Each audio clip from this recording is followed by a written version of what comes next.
Podcasting between Leeds and London, Interesting Podcast is your indispensable guide to the more interesting things in life.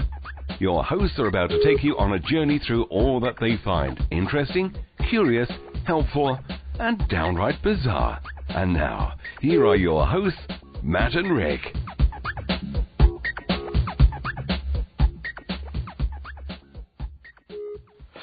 Okay, bloody hell, we're back, and welcome to the first interesting podcast of 2013. This makes us now Season 2 and Episode 3.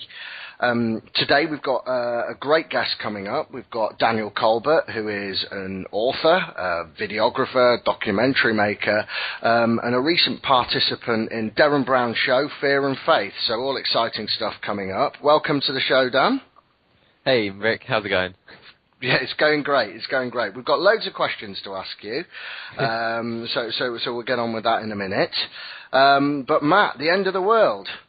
Yeah, on the 21st of December 2012, it was meant to be the end of the world, and I think it was meant to be sort of 10 o'clock in the evening. I can't quite remember, but it was the end of the Mayan calendar. And do you know what? It was quite interesting because not only was it the end of the Mayan calendar, there was quite a lot of other things that were planned for that date or being close to that date, such as like the magnetic poles reversing, certain astrological things were going to be lining up, and so there was a lot of kind of conspiracy all around this, and it was creating a certain sense of hysteria. Now, the people the doomsdayers or the naysayers, they've never been right. They only need to be right once, to be fair, but they haven't been right as of yet. Well, the ultimate proof that they weren't really convinced the world was going to end is if you knew, not thought or had a hunch, but knew the world was going to end, wouldn't you go and get a mortgage-size loan and party till you died? Isn't that what you would do? Oh, absolutely. I probably would as well. I would definitely. But then it would be really annoying if you did that and the world didn't end, and now you owe 50 grand that you'd spent in spearmint rhino, or so it'd be a good. You would while the last hours on this planet away in spearmint rhino. Well, probably not spearmint rhino. Being sexually teased. Yeah. Well, I can't actually say what I would do because it's a family-orientated podcast. But I'll tell you, the last few days would be hazy. you say that, Matt, but I with Hooters, that seems to be really family-orientated, and yet it just seems to be an excuse for older men to go and perv over younger women. Do you know, I don't know if you guys have ever been to a Hooters. I went to a Hooters in Vegas, and I can safely say it's the worst food I think I've ever had in my life. It was basically what it was. It was quite big portions of salt with a food-like substance packed on the side. Guys, I hate to be the one to break it to you, but most people don't go to Hooters for the gastronomy. Do you know what? I was really disappointed with the girls there. Really disappointed. They were like, not even average. Not even average. I was thinking, Vegas, Hooters, this is going to be brilliant. That's why you should never achieve your dreams. Because, you'll just be disappointed. So that's a good way to start the year. Don't bother doing anything. Don't try to achieve your dreams because you'll just be disappointed. Well, on the contrary, 2013 is a new year, new prospects, new horizons, new opportunities, new beginnings. And I guess it's kind of the done thing, isn't it, to make a set of resolutions for 2013. I've made mine. Have you made any? Myself? Mm.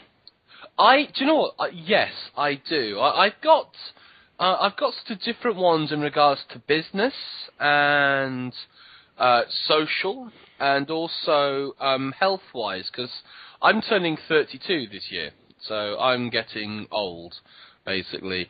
And I've been doing so. Last year I've been sort of delaying getting into shape, delaying it, and so. Basically it's actually starting tomorrow because I thought there's no point in the first week after New Year's because I had stuff already kind of booked in.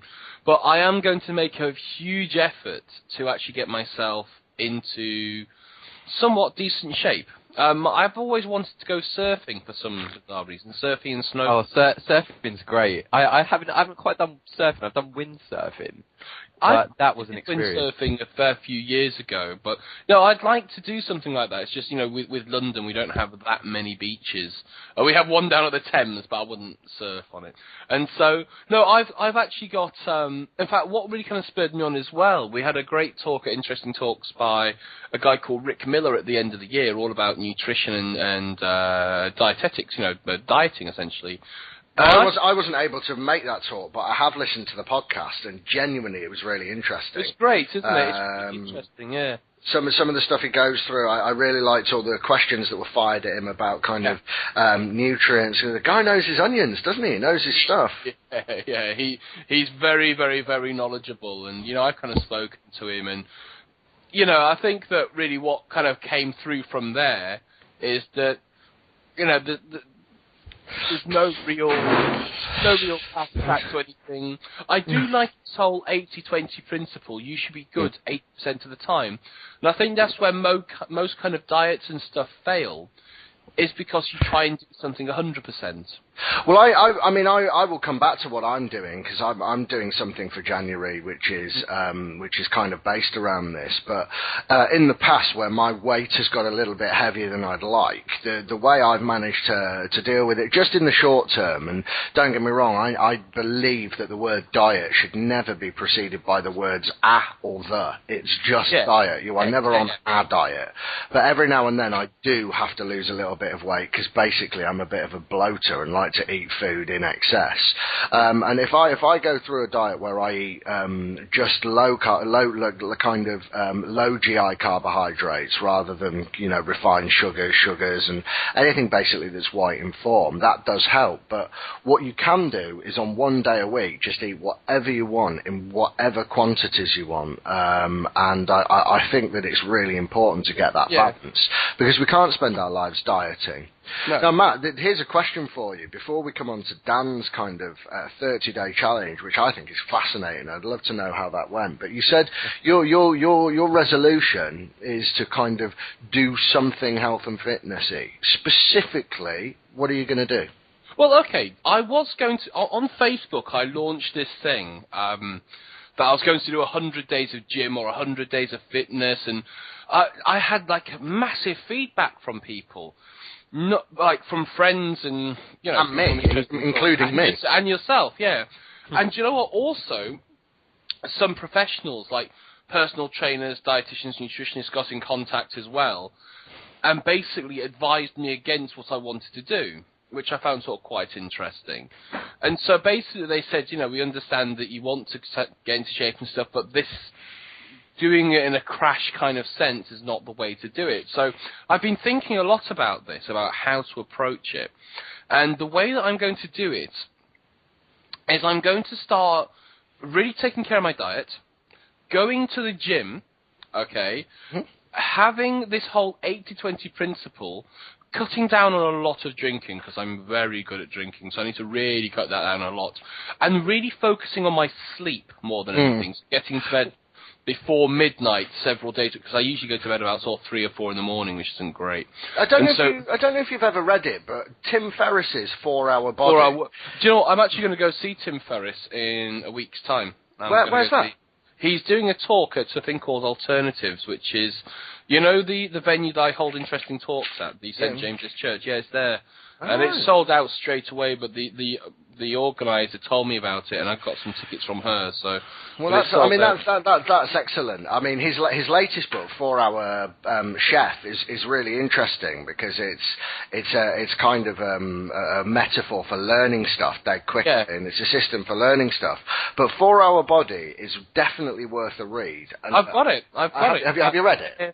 I haven't read it. I have got it. In fact, do you know what? I might even start reading it today. Do start reading it, because what you'll pick up from that. I mean, I was one of the people. You said you were going to go to the gym every day for 100 days. Yeah. Now, one of the principles he advocates is something called the minimum effective dose, and it doesn't follow that doing 2 hours in the gym is twice as effective as doing 1 hour in the gym. And in fact, what he will do is he shows you through various chapters in that book, and interestingly, one of them is on sleep. but he's got various chapters about various elements of kind of lifestyle. One's on sleep, one's on diet, but he talks through kind of exercises you can do where you get the maximum returns for the minimum effort, which is kind of everything underlying his 4-hour series. And it's well worth a read to kind of reframe that. Yeah, no, I definitely think it's definitely worth reading. But what I'm going to do is I'm going to get into this without having a particular outcome, but I will be closely monitoring certain statistics. So I will be monitoring weight. I'll be monitoring probably waist size. I'm also going to be measuring visual, so I'll probably take a weekly picture. I was going to do all of these daily, but then weekly. Yeah, I'm going to do them weekly, yeah. So, because I think doing them daily is too much, and I won't do it. Well, I did all of mine yesterday. I've done profile and front picture shots. I've done a weight reading, I've done a BMI reading, and I've done a waist reading. And what I realise is, even though, I mean, I'm not particularly fat, but I'm a little bit, I've got a bit of a belly.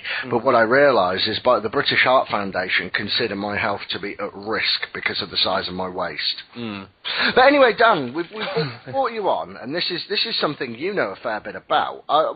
You did the 30-day challenge. Tell us exactly what that is. Okay, well, the 30-day challenge was, in fact, as Matt said it, the idea with his sort of 100-day project was to kind of, see how much of an outcome you can get in that space of time. And that's pretty much kind of what I wanted out of sort of my 30 days, was like, how much could I sort of push myself in the space of 30 days, and then, what kind of results would that give? But again, I mean, there's just always so much of a risk when you're doing these sort of things, because I had quite a strict diet plan, as well as, I had to consistently go for runs sort of like every day, twice a day. And were you doing these things on your own? No, I actually had a personal trainer with me, because it was one. In fact, it was the personal trainer who said why you have to have someone with you, and it'll actually relate to Matt's thing as well.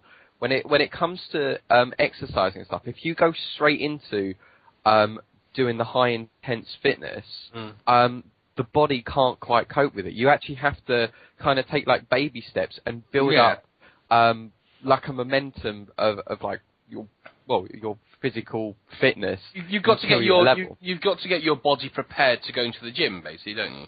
Yeah. So in fact, for when we're doing the 30 days, although that, okay, if we say that as it was 4 weeks, the actual 30 days was more 6 weeks, because I had 2 weeks prior to it, which was literally, going into the studio with my personal trainer and just sort of, doing more simple basic exercises and going for the runs, just to kind of prepare me for it. Well, it's a really interesting point that Rick Miller made, that if you try and do too much too quickly, our kind of biological programming back from when we were cavemen hunting animals, if you try and do too much too quickly, your body thinks you're under attack, so it starts to produce adrenaline in a kind of fight or flight kind of way. Whereas what you need to do when you do exercise is get things ready and kind of warm up progressively and take baby steps. And, I think we've all done it. We've all embarked on a program of exercise and gone out for a run that's too long or done too much too soon and then injured ourselves for a week. Well, that's kind of the way that I'm approaching this. It's like I'm rejoining my gym either today or I'll go do it tomorrow morning. But basically, what I'm going to be doing in the first couple of weeks is more CV than anything. So, so basically getting into the pool, cycling, treadmills, just not even running, but just kind of walking. I might do a couple of lightweight sessions, but putting that foundation down. So I think it was interesting in your 30-day challenge, which is it's a great thing to do. But I'm now looking at this as a much more long-term approach, as opposed to a 30-day or a 100-day. This is like a lifestyle change I'm going to make. So there's no point I'm not going to go to the gym every day and do weights every day. It's just not feasible. Because you did it for 30 days, Dan. And first of all, let's talk about your results after the 30 days. But more importantly, what I'm interested in is, basically what comes after. What's the sequelae? What comes after this challenge? Okay, so your 30 days. Give us a sort of an example of I'd also be interested to know, exactly what you did over those 30 days. Oh, loads of things. I mean, because with it being part of sort of a challenge that I wanted to do, it really was. When I said to my personal trainer, right, I want you to be strict with me about this. And although I kind of filmed it all because I want to put it as a documentary in time, I said to him, be as strict as you can. I want to do this properly. For me, it really is kind of like trying to achieve like a body that I've always wanted. I mean, growing up, I've always kind of had a bit of a muffin top. Which is kind of like my term for just sort of nothing to be ashamed of there, my boy. Nothing to be ashamed of. This is what a real man looks like. Yeah. But so I was like, I want to try and sort of get this body to work towards, and I always sort of got told by people like, oh, because you're quite thin anyway, it is going to be a lot more difficult to try and burn sort of those extra calories or burn sort of that extra bit of fat. And and I was like, well, I want to see what I can do and eventually turn it into, something that's part of my own lifestyle. So I want to be able to go to the gym on a regular basis. I wanted to start eating sort of more healthy, but with 30 days, I mean, it's not really, although you can do a lot in 30 days, it's not enough really to get it to sort of stick as part of a routine, but something like a 90-day definitely would. Well, I suppose the 30-day challenge is really a metaphor in your own mind for the rest of your life, isn't it? What you try to do in 30 days is to see what results you can achieve in 30 days. And let's be honest, none of us really have time or the inclination to do that every day for the rest of our lives. And I guess it's a question you ask when you make any lifestyle choice or change. Can I do this for the rest of my life? And so what were your results after 30 days? What happened? Okay, well, after the 30 days, I'd lost about 4 inches off of my chest. Wow. And to be honest as well, for the first time, I'd actually been able to have ab definition, which is something, that I'd never had. So it was kind of cool to sort of like stand there in the mirror and go, hey, I've never seen you before. That looks pretty sweet. I get you. Yeah, you just stand there and go, yeah, I would. And just sort of nod, silently, but just nod. I'd lost 4 inches off of my chest, about 2 inches off of my waist. I'd lost about 7.5 pounds as well, because I was sort of about 10.5 stone, and then I just sort of hit the 10 stone mark. And weight-wise, I could lift about 4 or 5 times what I could initially. So, like, how long per day did you spend doing this? Not as long as you'd probably think. I mean, there'd be in the morning and late in the evening, I would go for sort of a 20-30 minute run. Twice a day? Yeah, so it'd be just one in the morning, one in the evening. But it didn't start off like that. It started off just a run every few days, and then it went to just one every day, and then it kind of went to the 2 every day. So again, it was that whole build-up of kind of getting my body used to at least just going out for a run or doing these kind of like interval runs in the studio, which was also something else that I'd never done. I'd always sort of gone into, it'd be me going in the gym and just kind of, pressing the button like, right, yeah, I want this speed, I'll set it at this angle, and then I'd just be like, right, I'll go for this many minutes. So presumably you did weights as well? I did, yeah. I did a lot of barbell stuff, which was something that I wasn't used to. Free weights rather than machines? Yeah, and in fact, with how my personal trainer did things, everything was pretty much free weights, and surprisingly, it made so much more of an impact than sort of just going on a machine and again, just picking a weight that you want to do and then just sort of going either up and down or whatever direction. It recruits a lot more muscles doing free weights, because when you use a fixed piece of machinery, it's a very precise movement. And so it focuses brilliantly on that muscle group you're targeting. But if you're using free weights, you're actually using a lot more muscles because you don't have that scaffolding around you.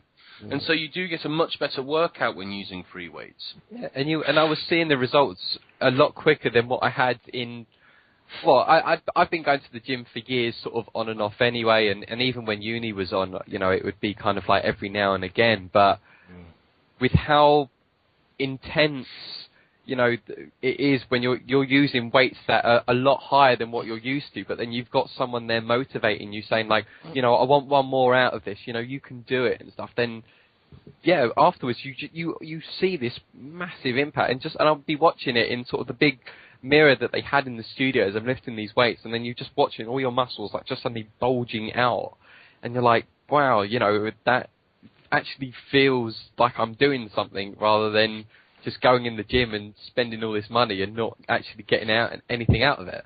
So, well, I think your results sound really, really good. I myself am embarking on a 30-day challenge that starts today. That's slightly different in nature. I'm going to be I'm writing a blog for Marks and Spencer's. Okay. And so for 30 days, I've got a diet plan that's been put together by their nutritionists that basically consists of eating very little other than their feel fuller longer range. Now, this range has been developed so that it's quite high in protein and low in carbs. Well, not low in carbs, but low in carbs with a high glycemic index. So there are carbs, but they're kind of they've got a low glycemic index, so they don't affect insulin and blood sugars and things like that the way like basically sugars do. And the idea is that you eat less and it makes you feel fuller for longer. Yeah. It's going to be an interesting challenge for me because the one thing I always make sure I do is cook a fresh meal every day, or pretty much every day. And living in Yorkshire, which everybody knows is the centre of the known universe, we have access to, you know, all the fresh meat, fruit, vegetables. We've got markets. I mean, it's actually a great place to live for fresh food and organic food and proper food. And for me, it's kind of a step backwards to kind of go back and start eating ready meals for kind of a health plan. So I did my weigh-in yesterday. I've weighed myself. I've taken some pictures. I've done some waist measurements. And I do, of course, intend to do some exercise as well, but nowhere near to the level that you're doing. I'll be continuing with kind of spin classes, perhaps circuits classes, maybe Pilates classes. I'm running 2 to 3 times a week. The goal is... Fine. Go on. Well, I was going to say, you'll find anyway that the biggest part of all of these challenges does tend to kind of be the nutrition. And in fact, that will be what your biggest sort of effect will be on your body. I noticed just when I started eating healthy, I wasn't so bloated all the time, you know, going to the toilet even more regularly. And even just from like those sort of minor things, that was already kind of just helping my physique and feeling overall. Joe, I'll tell you what I found interesting in Rick Miller's talk. Like I say, interesting talks. I think it was in December when you did it. A lot of people, when they talk about, you know, these fitness regimes, they say, you know, it's a lot focus on your nutrition. And what I found really interesting, by a dietitian, he said the thing to focus on is the exercise. Because if you just focus on nutrition and not exercising, it's very easy to kind of slip out of that. But he said something really interesting, and that is exercise is medicine. And so if you focus on, because it's very easy to not go to the gym. So if you focus more on the exercise, your eating will tend to come into line because you need the energy, as opposed to just trying to sort out. So I think the diet's obviously very important, and especially eating fresh and everything.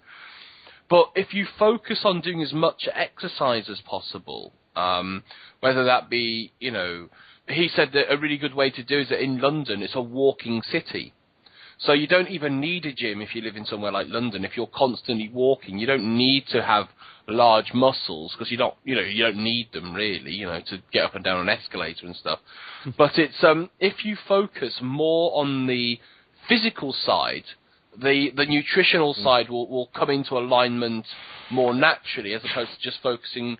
That's why diets tend to be quite poor. Do you know what I think is quite funny on this? I have noticed there is a trend that all nutritionists say that it's exercise that's the key, and all personal trainers and athletes say that it's diet that's the key.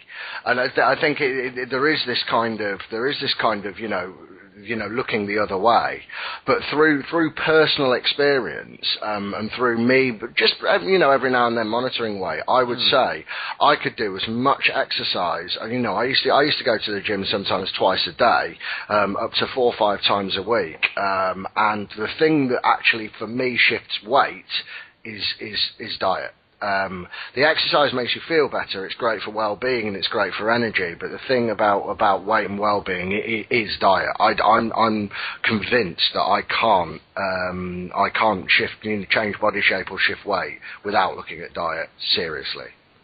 You also have to consider what your current diet is like. It's like, at the moment, my current diet's appalling, to be perfectly honest. But that's because we're in the Christmas period, and I've just got my George Formby grill, which I use a lot, and I think that when it comes to anything, the planning is where it all kind of takes place. It's that if you don't plan to eat properly, you tend to eat shitly.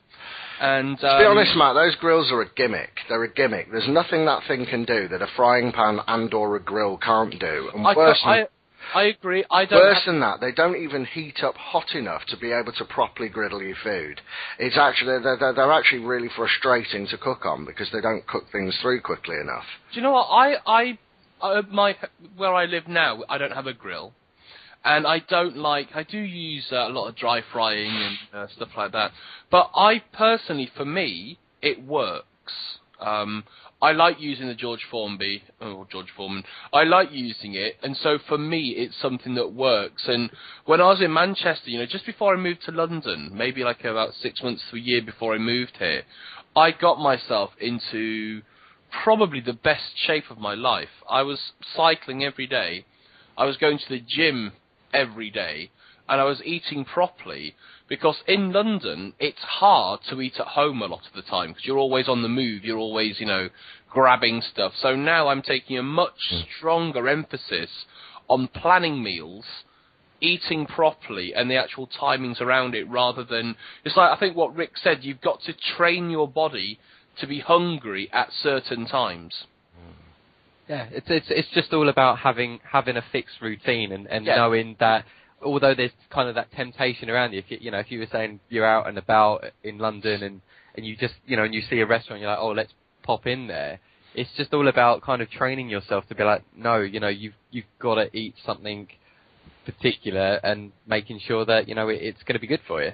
I do love the fact that here there's 2 fat guys and Dan waxing lyrical about how to stay. This is kind of do as I say, not as I do territory. Isn't it? But what I'm really interested to talk about is what got you into this plan in the first place. It's quite an adventure anyway that sort of had encouraged it. When I met Matt years ago, it was through a life coaching company, and I was kind of an intern there, and it was kind of, I was in a place where I wasn't in good shape, I was really eating unhealthy, I didn't have a good dress sense and all that, and kind of like from the whole experience as being an intern, it kind of like changed my whole perception on things, and the whole thing had introduced me to this idea that we can change who we are. We don't have to accept who we are, and we can be what we want to be. And over sort of the course of sort of the next few years, I was like, right, well, I'll make all these changes to myself. I'll improve my dress sense and things. And I suppose that kind of led on to me eventually sort of writing my own book. But it was really the whole encouragement from the book and the whole Derren Brown experience that sort of had taken it off to actually start doing everything that I was sort of preaching about. Well, I think to move back into the kind of quite recent past, I know that we're quite interested to learn a little bit about that Derren Brown experience. And for those people listening that haven't seen the show, do you want to tell us just a little bit about what Fear and Faith was, what the Derren Brown show was?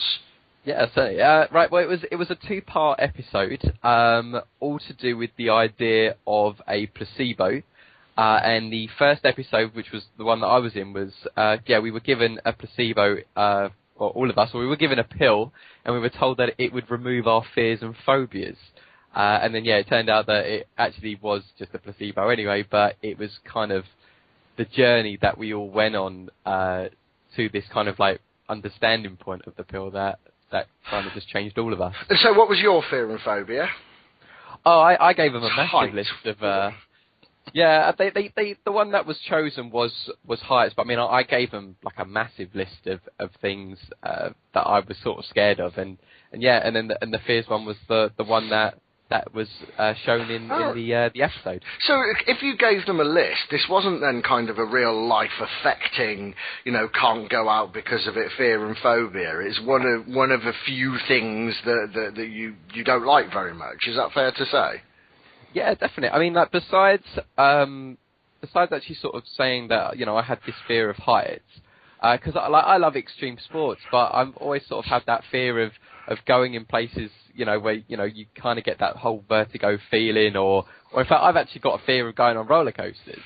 But there was also things like I absolutely hate spiders. I've got arachnophobia, or I had arachnophobia, and even claustrophobia was an issue. Okay. So you say this was about placebo. They gave you a drug. What was the drug called? It was called Romidin. Romidin. Okay. So they gave you this drug on the show. And how long did you take this for? Tell me a little bit about what they asked you to do. Okay. Well, after actually going to the pharmaceutical centre, and we were given kind of like this big medical tray thing that actually it encased all of the pills that we were going to have to take, and we had to take about 4 a day, and this was for about 2 months. Okay. Because you actually, on the program itself, they mocked up a whole lab and company headquarters. So what was the actual company called again? They called it Cicero Pharmaceutical Solutions. That's right. And they actually peddled this as being something which they gave to soldiers to make them fearless, if that's correct, yeah? Yeah, and even when we were there, they said to us about how the guy who wrote the book that sparked the film Limitless with Bradley Cooper in, because with how they made the pill sound when we were there, it was like I brought it up. I said like is this the same? It sounds very similar to the Limitless pill, and they were like, oh yeah. So that the guy who wrote the book, he'd heard about this pill and he came to see us, and this kind of sparked off the book and the actual film, and we were like, oh, this is brilliant. This is fantastic. And so basically the whole premise of the show was that there's yourself and other people who put on this prescription of what you didn't know, but was in fact a placebo, and then you documented it. It was 2 months, wasn't it? You were doing it. Yeah, it was a good sort of 2 months, 2.5 months that that the whole thing was going on. Originally, it was only going to be for about 4 weeks, and then it was sort of as it came to about a week before the end. They actually called me up and said, that we love the results that you've got so far, and we can see it in your video diaries. Would you like to extend your trial? And I just kind of like jumped to the opportunity. I was like, yeah, definitely. I love everything that's been happening so far to me. I definitely want more. So then they sent me in like another 4 weeks worth. So throughout that time you were taking those pills, had you had any contact with Derren Brown? No. It was only kind of at the initial meet-up. And in fact, actually, I didn't even realise that I was on a Derren Brown show until like about a week before. So, right, so hang on. Okay, so presumably you applied to be on a Derren Brown show. Yes. And then you forgot about that application, and then a pharmaceutical company rings you up out of the blue and says, we would like to give you some drugs, and you say yes. You rock up to a pharmaceutical lab and they tell you how amazing they are and start giving you pills that you start taking, and then they extend your trial whilst you're doing video diaries. Am I right so far? I would definitely say about the last 3/4 of that was definitely correct. Okay, fine. With how it started off, I actually had applied for it back in like February or March time. And it was only because a friend of mine had posted on Facebook that he was applying for it. Now, Derren actually only advertised sort of the application for this on his Twitter, and I wasn't even using Twitter at that point. But I was watching TV. It was late at night, and I had my laptop on me, and when I saw the message, I thought, you know what, I'll give it a go, and I filled out the application stuff, and I wasn't really concentrating too much of it. I know I was watching something on TV, but I kind of filled it out, and there was a box. There was like a tick box that said, like, you know, if you're not picked on this show, you might be used for other shows by Channel 4 instead. And then sort of a week or so later, I got an email through asking me to go to an audition, which and it was like, right, first come, first served. And I'd literally seen this message like minutes after it had been sent to me, and I straight away applied. But I didn't actually get anything back to say about going to this audition on the weekend, and I presume that was it. And then about 3 months later, I had a sort of a phone call saying, "Oh, well, you know, we had you apply for this show, but we're doing this documentary, you know, on this special wonder drug, and we wondered if you were interested." And I was like, "Oh, well, you know, it could be an experience." And then I would sort of what was meant to be just a 15-minute conversation turned into about an hour, because I was actually flirting with the girl on the phone as well. On all the questions she was asking me, I just kind of kept on turning it into like a question myself. So she'd be like, okay, so, you know, have you got any medical conditions? I'd be like, no. And then she'd be like, are you single? I'd be like, wow, that's a bit early to be asking me things like that. Eventually it kind of led on to me getting a second phone audition a few weeks later, sort of in March. And as I say, at this point, I'd completely long gone, forgotten about me applying for Derren Brown. I thought this was just some kind of spin-off thing because I'd ticked that little box. And yeah, well, I guess where I was actually getting at with the question is, I think that people that weren't involved with it might assume that, you know, this was, they talked about placebo, but actually this wasn't placebo at all. This was Derren Brown, this was hypnosis, this was suggestibility, and all the other kind of bag of tricks that he was, that he peddles. But what it sounds like to me is that you actually had quite very little contact for it to be much more than a placebo. This genuinely probably was a placebo. Yeah, well, I mean, for me, I mean, because I wasn't one of the main focuses of the episode. I mean, we were told that quite early on anyway, because in the actual whole project, I think there was about like 25 people. You know, there was loads of us, but only 4 people were actually shown in the episode, and you know, and I was one of them, and I wasn't a main focus. But it just meant that you know, although I didn't have as much contact as the others, you know, with Derren, you know, we were kind of sort of, he was only overlooking the whole thing anyway. So anything that happened, it was kind of all down to us, rather than it sort of saying that, you know, it was this wonderful man who, you know, who's got this incredible psychological effect on people. So basically it's not to do with Derren Brown's talent, it's just that you're easily suggestible. Pretty much, yeah. So what's Derren Brown actually like? What's he like as a person? He seems kind of really interesting. I'm not sure whether if I met Derren Brown, whether I wouldn't be slightly suspicious, slightly scared that I might spend the rest of my life kind of walking around clucking like a chicken, but also deeply intrigued at kind of his upbringing through magic and kind of through all the cool things that he's done on TV. He was a lovely guy. He was such a down-to-earth bloke to chat to. I mean, there were so many occasions when we were actually at the Cicero Pharmaceutical Solutions Centre, which was actually the old Pfizer pharmaceutical place up in Kent. There were plenty of times that we were just sort of sitting there, we were just having a chat, sort of like all things. He was just one of those people that you could just talk about anything with, and you know, not feel embarrassed or anything like that. You could just have a good laugh with him. And I suppose if he was more involved at the beginning, I think it would probably raise a lot more suspicion from the participants. Yeah. So I think they did it well to only kind of bring him in, you know, just before, once they'd kind of vetted you to a sort of certain degree. And a lot to do with placebo is to do with expectation. And so if you knew Derren was involved with something, you know, your expectations would be different.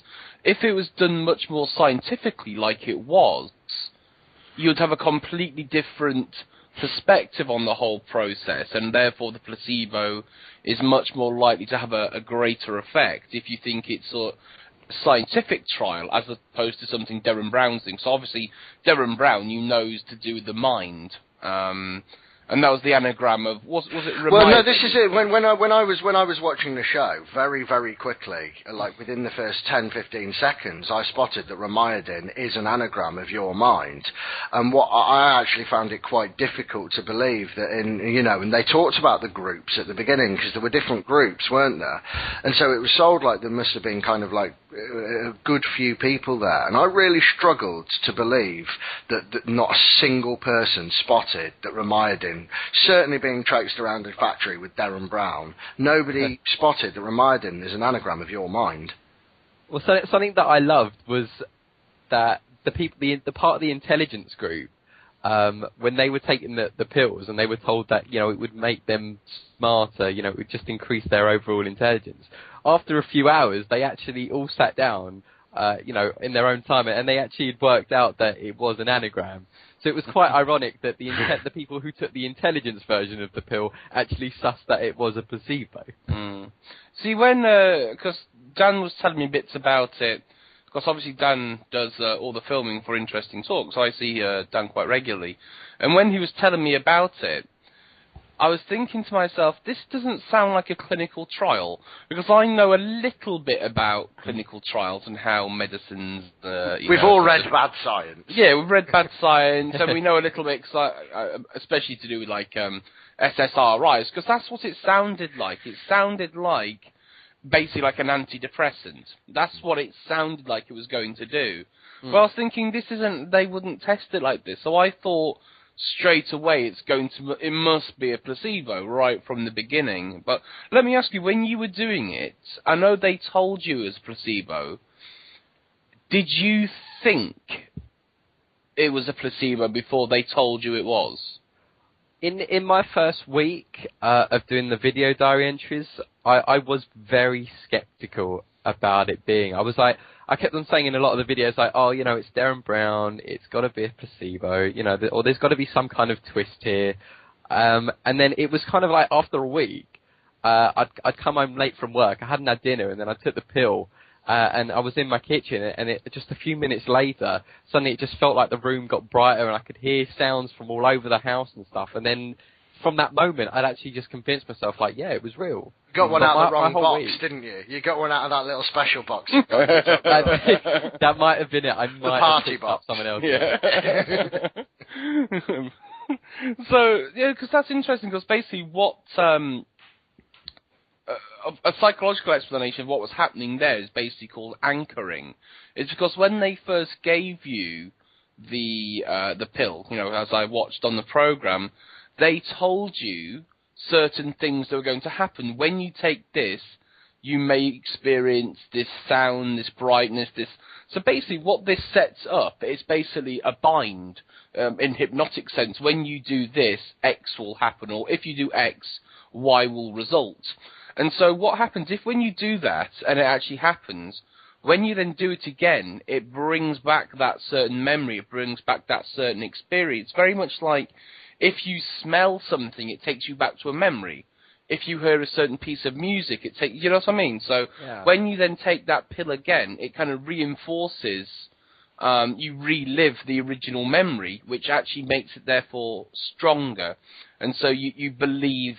and it's all to do with belief. And if you believe something, and that's why the second part of the program's to do with faith, wasn't it? If you have a belief in something, you are likely to get a result from it. Absolutely. No, absolutely. It was, the thing as well is that they actually... The whole... I mean, as you probably saw in the episode, a lot of it was all staged in the pharmaceutical place. Like, they'd actually closed off areas, and there was, I think, there was a clip where they have us all walking through, or we're having kind of like a tour thing, and we're walking through the actual centre, and then there's kind of like a stack of like wardrobes and cupboards and stuff, and then on the other side of it, there's just like all scrapped tables and just rubbish and bits and pieces. I mean, they just create this whole world for you, and you just can't help but just kind of fall into it, because it really felt like so real, and and the conversations that people were having, that you were kind of like, that we were overhearing, it just sounded like you really were in some kind of like proper high tech place. Yeah. That was doing something official, I mean, there was a moment where we were all sitting at the table, and people were having the group that I was with, so Nick, Dan, and Katie, one by one we were either going off and actually having the injection, because the pill started off. The first one was actually an injection in the arm, which was no more than just a water-based solution. But like at that point, there were bits where Derren was sitting with us, and then he just turned round to one of the guys who, we would presume was kind of like actually working there, and he was doing something on the computer, and Derren would turn round to him and go like, "Oh, so what's your boss like?" And then the guy would just start joking like, "Oh yeah, he's interested," and it's like all these little comments. I mean, I can't help thinking, and it's easy in retrospect. Would you not go back? Would you not go home and Google the shit out of the company, of the people, out of the drug? Because I would. If somebody was giving me a drug, even a placebo, I would be searching for the clinical trials that had happened before. I'd be searching for the evidence. I'd be searching for the name of the company. I'd be searching for all the academics that profess to write about it to look for their background. Is this just me? Am I weird in this respect? No, I actually did that prior. I might be susceptible to a lot of things, but I'm not. I wouldn't say I'm that stupid. But no, I sat there, and in fact all the other guys as well. We all had Googled the company, but I mean we knew that the Cicero name was going to be a cover-up, but it was the fact that it was at a Pfizer studio, and it was all to do with the pills and and stuff. We were like, well, clearly this title isn't real, but we know Pfizer's real. And in fact, when we were having our walk around, they were talking about a lot of the big name pills that they had discovered, like Viagra, for example. They had so much knowledge on. Was Viagra not discovered by Covance in Harrogate? No, it was well, it might have been, I don't know, but it was definitely released by Pfizer. Okay. Fine. And yeah, because there was a big, massive kind of display, and it just showed every pill that they were selling or were selling, and yeah, and then Viagra was one of those. They did create a certain sense of theatre. It's like when you go to the cinema or to the theatre even. You get involved in what's going on simply because of what's being staged, and so. Well, there's an expression for it in the arts. They call it the suspension of disbelief. Yeah. Exactly. When you go to the theatre, you withhold your disbelief because you're prepared to accept the facts that are presented in front of you. Absolutely. So it's like, and the fact that if you go to a medical production centre or facility, and if it's all set up in this way, you are going to buy into it. I think that the vast majority of anybody who's put into that situation is going to buy into it to a certain degree. It would be very different if they said to him, okay, look, we're going to do these trials, here are some pills, take them and record what happens. You would probably have a minimal change. Minimal. But the fact is they told you what changes to expect. They set up in such a certain way. That's when the placebo effect is really interesting. It's got nothing to do with the sugar pill. It's to do with the expectation of the placebo itself. And so I was actually reading this thing with Ben Goldacre recently about placebo. I think it's on TED.com. Now, they were doing these control groups, and what he said was really interesting, that in the control group, half the people got a placebo, half the people got the real drug. Now, not just the fact that the placebo worked, but when people were taking the real drug, they then split that into two control groups. Half the group was told they aren't getting the real drug, and half the people were told they are getting the real drug. And even between that control group, so the two control groups that are getting the real drug, those people who were told were getting the real drug had higher levels of that drug in their blood samples than those people who were told they weren't getting the drug but actually were. And I think that is really, really interesting. The fact that if you believe you're doing something and you are taking a real drug, your body physically produces more of it.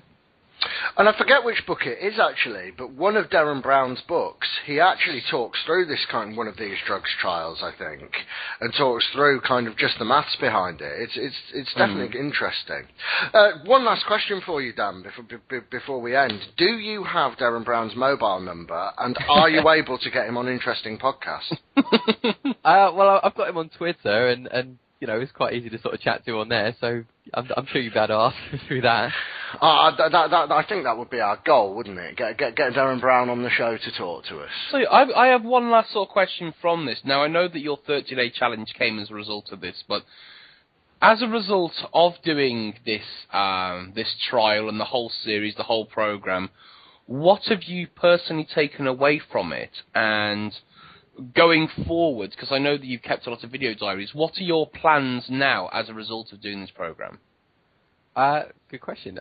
Well, from the whole experience anyway, with being on the pill, it wasn't so much being on the pill. Sorry, I sound like a right old woman was saying that. No, we've been on the pill anyway. I mean, it wasn't so much more of a fear thing for me. It was more kind of like a motivational self-belief thing. So where although I did have some video diaries that had said, you know, that, well, you know, my height seemed to have been cured and I'm quite happy to kill spiders on my own now. It really was more kind of like, well, I can do stuff with my life. I want to go and do stuff with my life. And it kind of kick-started really my own personal business and the fact that now more than ever, you know, I want to kind of achieve success and I want to kind of go somewhere, you know, with it.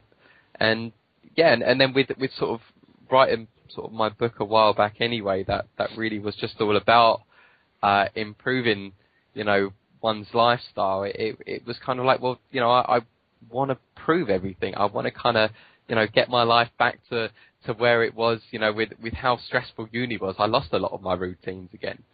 But no, the whole experience from the Derren Brown thing, it's kind of pushed me to you know, get back out there and just sort of enjoy life and, you know, and just kind of go with the flow and be in the moment, really. Well, so it sounds like it has had a large positive impact on your life and your outlook on life as well. Absolutely. You know, I mean, I'm so much more optimistic now. Even motivation for stuff, and in fact, you know what? Even multitasking. I am an amazing multitasker now. I can do so many jobs all at once. So, if anyone is actually listening who needs their house cleaned and needs some homework done and the groceries bought all at the same time, then excellent. Thank you ever so much. If you come round, there's a mop in the corner. Yeah. So basically, you've made yourself into a personal assistant and handyman. That's what you've learned from this. You're good at housework. I believe it was amazing. Like there would be days that I would literally like wake up on, you know, at the dot, like first thing in the morning, like 7, 8 o'clock, and I would just jump straight out of bed, and I would walk into every single room, and I would have like a job to do. So I'd go into one room and I'd in fact, you know what, I'd go in the bathroom, I'd sort my stuff out, go downstairs, make breakfast, see that the dishwasher was full, put all the stuff away, have some breakfast, put that in the dishwasher, go into the lounge, realise that needed hoovering and cleaning. I'd go out, get the hoover, decided that I wanted to hoover the whole house as well as sweep all the floors, go upstairs, clean the bathroom, go in my room, do some work on the computer, and then, you know, and then suddenly I'd go off and do other jobs or write articles and stuff all in the space of about 2-3 hours. Superhuman. Yeah. So I'd be able to do like days worth of jobs in a matter of hours, and then I'd actually sit around and go, I have nothing to do with myself now. I'm just incredibly bored. And yeah, then that's what kind of like sparked all these little projects and challenges that I've set, and I want to, you know, do something interesting, then I've got an interesting talk to share with other people. Well, that's a really interesting thing you mentioned there, because you did mention to us earlier that you've written a book. Yes. What's your book? The book is called The Attractive Lifestyle, and it's basically everything that I did or worked on myself with sort of just after I'd left being an intern at this life coaching company. And, you know, I wanted. Originally, it wasn't actually going to be released to other people. It started off as just like a pile of notes that had built up to a good few inches high. And my brother sort of turned around to me and he said, "Why don't you turn it into a book?" And I was like, you know what, that's not a bad idea. And when I got about halfway through writing it, and I spent about 4 months writing the book, and it was a good like 10 hours a day. And this was back in 2010. And he came into my room once and he said, "Oh, well, you know, how's the book going?" I'm like, "Oh, I'm halfway through this. You know, I'm so glad I've written this for myself." And he looked at me with like a raised eyebrow, like how The Rock, you know, he looked at me. He goes, "So you opened up another can of whoop-ass?"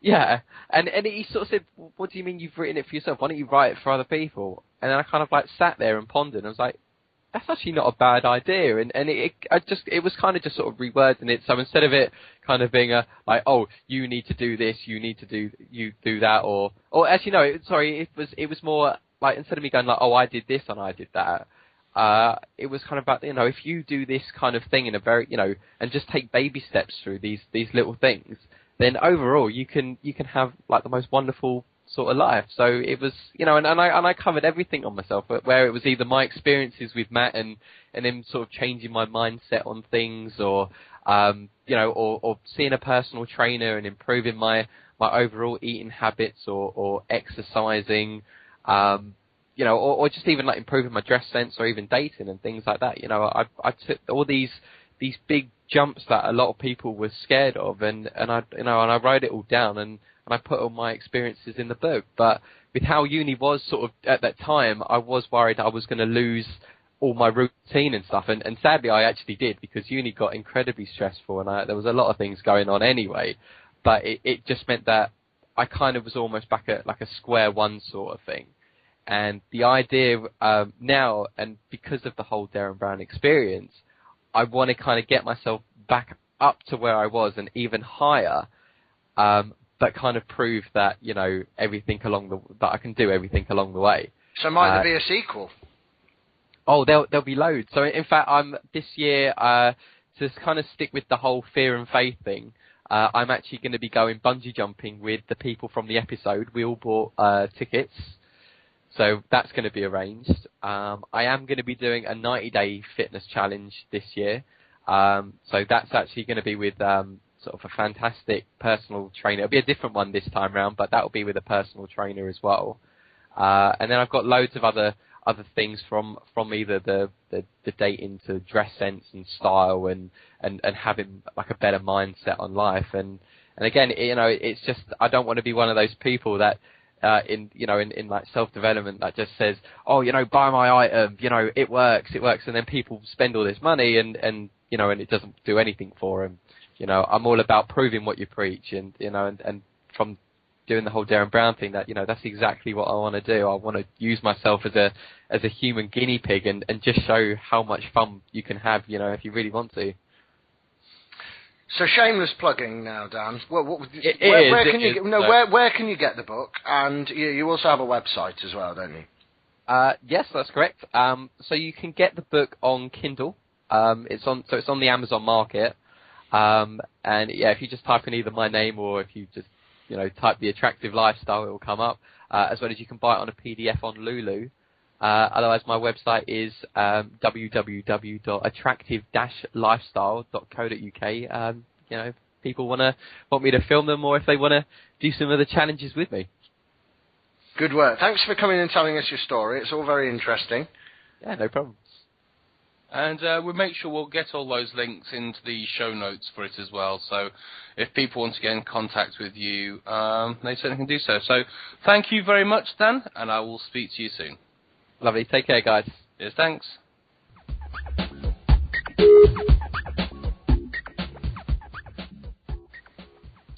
A big thank you to Daniel Colbert for taking the time to speak to us there. Very, very interesting guy, and a committed 30-day challenge, and a really interesting appearance on Derren Brown.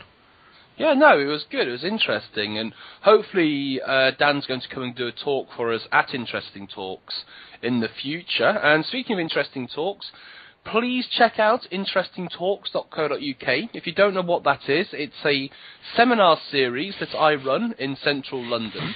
And we have currently 13, 14 events very soon booked up for the next 3 months, and that covers a whole range of topics. So you can also get all the previous ones as well. You can just download them. You can go to the YouTube channel, which is Interesting Talks London, spelled LDN.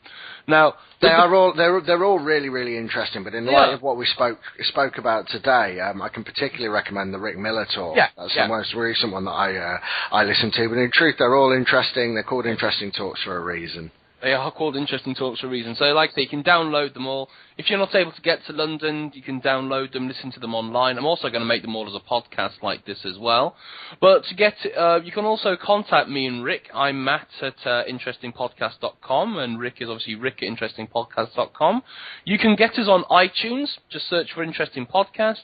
You can go to interestingpodcast.com, and you can also check out our YouTube channel, which is Interesting Pod. So you can get all of the episodes from there, so please spread the love, tell people about us, and we will see you in the next episode, which will hopefully be in the very near future. So it's good night from me. And bye from me. Thanks for listening to Interesting Podcast with Matt and Rick. Obviously, any views expressed herein are those of the hosts and no one else. If you like what you just heard, please share the website www.interestingpodcast.com with your friends, family and colleagues. You can subscribe, listen to the archive podcast and get in touch. Do you have something interesting to say? We'd love to hear from you. Get in touch. Tweet us at interestingpod and like our Interesting Podcast Facebook page. Until next time.